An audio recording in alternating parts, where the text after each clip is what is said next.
നമസ്കാരം. പതിരും കതിരും.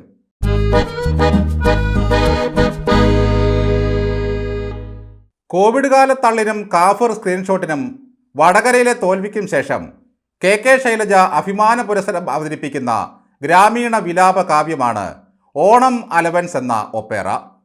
കേരളീയൻ്റെ ഓണത്തിന് മറ്റൊരു സംസ്ഥാനവും അലവൻസ് കൊടുക്കുന്നില്ല എന്ന് ടീച്ചറുടെ ഹിറ്റ് ഡയലോഗ് മലയാളികൾ ഒന്നടങ്കം ഏറ്റെടുത്തു കഴിഞ്ഞു. ഞാൻ പറഞ്ഞാൽ ആരാണ് വിശ്വസിക്കാത്തത് എന്ന ആത്മവിശ്വാസമാണ് ശൈലജയുടെ കരുത്ത്. ഇത്ര ലെങ്തിയായ ഒരു സീൻ ഒരൊറ്റ ടേക്കിൽ എടുക്കാൻ പറ്റിയെന്നത് നിസ്സാര കാര്യമല്ല. ശൈലജ ഒരു വൃദ്ധയെ കെട്ടിപ്പിടിച്ച് തൊഴിലുറപ്പ് മഹത്വം പറയുന്നു. ഗോവിന്ദൻ വൃദ്ധൻ്റെ പോക്കറ്റിലേക്ക് കാശ് നിക്ഷേപിച്ച് കെട്ടിപ്പിടിക്കുന്നു. പിണറായി വിജയൻ പുനലൂരിൽ ഒരു വൃദ്ധന് ടാറ്റ കൊടുക്കുന്നു. ചുരുക്കി പറഞ്ഞാൽ വൃദ്ധരെല്ലാം വൃത്തമൊത്ത നിലയിലായി. LDF വീണ്ടും ഭരണത്തിൽ വരണമെന്ന് മാത്രമാണ് വൃദ്ധരുടെ എല്ലാം ആവശ്യം. അത് നിറവേറ്റാമെന്ന് ഗോവിന്ദൻ അപ്പോൾ തന്നെ വാക്കും കൊടുക്കുകയാണ്. പക്ഷേ സി ദിവാകരൻ പറയുന്നത് ചെറുപ്പക്കാരെല്ലാം ഈ നാട്ടിൽ നിന്നും ഓടി ഒളിക്കുകയാണെന്നാണ്. ഇവിടെ ഒരു പഞ്ചായത്തിലുള്ളത് പോലും ഇല്ല. വൃദ്ധർക്ക് എങ്ങോട്ടും പോകാൻ പറ്റില്ലല്ലോ. ചേടാ, മുഖ്യനും മുതൽ ശൈലജയ്ക്കും ഗോവിന്ദനും വരെ വൃദ്ധരെ ഭയങ്കര ഇഷ്ടമാണല്ലോ ഇപ്പോൾ. പണ്ടൊരു വൃദ്ധ പെൻഷൻ മുട്ടി ചട്ടിയുമായി ഇറങ്ങിയപ്പോൾ അവരെ സഖാക്കൾ വിളിക്കാത്ത തെറിയൊന്നുമില്ല. വടകരയിലെ ആ വമ്പൻ തോൽവിക്ക് ശേഷമാണ് ശൈലജയിൽ പ്രത്യക്ഷവും ആന്തരികവുമായ മാറ്റങ്ങൾ കണ്ടു തുടങ്ങിയത്. ഇതിന് നവമാധ്യമങ്ങളിലെ മനഃശാസ്ത്ര വിദഗ്ധന്മാർ നൽകുന്ന പേര് ഫെയിൽഡ് ഡിപ്രേഷ്യ മാനിയ സിൻഡ്രോം എന്നാണ്. ലോകരാഷ്ട്രങ്ങൾ തന്നെ തേടി വരുന്നതായി സ്വപ്നം കാണുക, ആളുകളെ ഞെട്ടിക്കുന്ന നുണകൾ പറയുക, താൻ എല്ലാവരുടെയും ലോകമാതാവാണെന്ന് സങ്കല്പിക്കുക, 80 വയസ്സുള്ള ഒരു മനുഷ്യനെ ആരുടെയൊക്കെയോ പിറക്കാതെ പോയ ഉണ്ണിയായി സങ്കല്പിക്കുക. ഇതൊക്കെയാണ് ഈ രോഗത്തിൻ്റെ ലക്ഷണം. പേരക്കുട്ടികൾക്ക് മുമ്പിൽ ആന കളിക്കേണ്ട സമയമാണിപ്പോൾ. അവരോട് അമ്മൂമ്മ കഥ പറയും പോലെ നാട്ടിലെ മനുഷ്യരോട് നുണക്കഥ പറയാൻ ഇറങ്ങിയാൽ എന്താകും ടീച്ചറെ സ്ഥിതി? നമ്മുടെ സമൂഹത്തിനിപ്പോൾ നിശബ്ദ കൊലയാളിയുടെ മനസ്സാണ്. CPMകാർ വിളിക്കുന്നതിന് എല്ലാം ജനങ്ങൾ പോകും, പറയുന്നതെല്ലാം കേൾക്കും, വീട് കയറാൻ വന്നാൽ ആദരിച്ചിരുത്തും. അവർ നൽകുന്ന തെരഞ്ഞെടുപ്പ് കാല അലവൻസുകൾ എല്ലാം നന്ദിപൂർവ്വം കൈപ്പറ്റും. പാർട്ടി പറയുന്ന സൂക്തങ്ങളെല്ലാം തന്നെ ഉരുവിടും.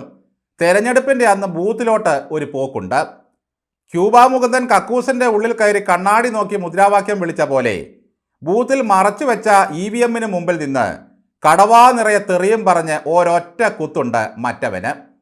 അതുകണ്ട് വോട്ടിംഗ് മെഷീനിലെ അരിവാൾ വായ തുറന്ന് നിശബ്ദമായി നമ്മോട് ചോദിക്കും, നിനക്കും എന്നെ വേണ്ടല്ലേ? അമ്മായി പഞ്ചതന്ത്രത്തിലെ തലയണ മന്ത്രം പോലെ നാരദക്രിയയും വശമാക്കി ശൈലജ ഇറങ്ങിയിരിക്കുകയാണ് പാവങ്ങളായ തൊഴിലാളികളെ പറ്റിക്കാൻ വേണ്ടി. കാഫിർ സ്ക്രീൻഷോട്ടിന് ശേഷമാണ് ഈ ടീച്ചർക്ക് ഇത്രയങ്ങ് വില ഇടിഞ്ഞു പോയത്. പിന്നെ ഒരു അശ്ലീല വീഡിയോയുടെ കള്ളക്കഥയും. ഗോവിന്ദനല്ലാതെ ഇന്നു വരെ ഒരാളും അത് കണ്ടിട്ടില്ല. ആദ്യം വീഡിയോ എന്ന് പറഞ്ഞ ശൈലജ പിന്നെ അത് പോസ്റ്റർ എന്നാക്കി. പക്ഷേ ഗോവിന്ദൻ വീഡിയോയിൽ ഉറച്ചു തന്നെ നിന്നു. അതിൻ്റെ ഫലം അവിടെ കണ്ടു.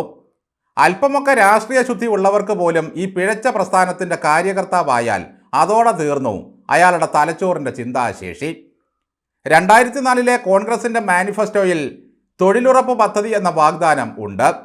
തെരഞ്ഞെടുപ്പ് വിജയത്തിന് ശേഷമാണ് CPM UPA സർക്കാരിനെ പുറത്തു നിന്ന് താങ്ങാൻ തീരുമാനിച്ചത്. പക്ഷേ അത് ഞമ്മടെ എന്നാണ് ശൈലജ പറയുന്നത്. ശൈലജ മാത ഇല്ലായിരുന്നെങ്കിൽ നമ്മളൊക്കെ കോവിഡ് വന്ന് മരിച്ചു പോകുമായിരുന്നു എന്നാണ് അന്തങ്ങൾ ഇപ്പോഴും പറഞ്ഞു നടക്കുന്നത്. അന്ന് മരിച്ചവരുടെ കണക്ക് വരെ പൂഴ്ത്തിവെച്ച് ആത്മാക്കൾക്ക് പരലോക പ്രവേശം നിഷേധിച്ചവരാണ് ഇവർ. ശൈലജ ഒപ്പിട്ട് കൊടുത്താലല്ലേ സ്വർഗവാതിൽ തുറന്ന് അകത്തേക്ക് ആളെ കൊണ്ടുപോകൂ. ഈ തൊഴിലുറപ്പ് കള്ളം പോകട്ടെ എന്ന് വയ്ക്കാം.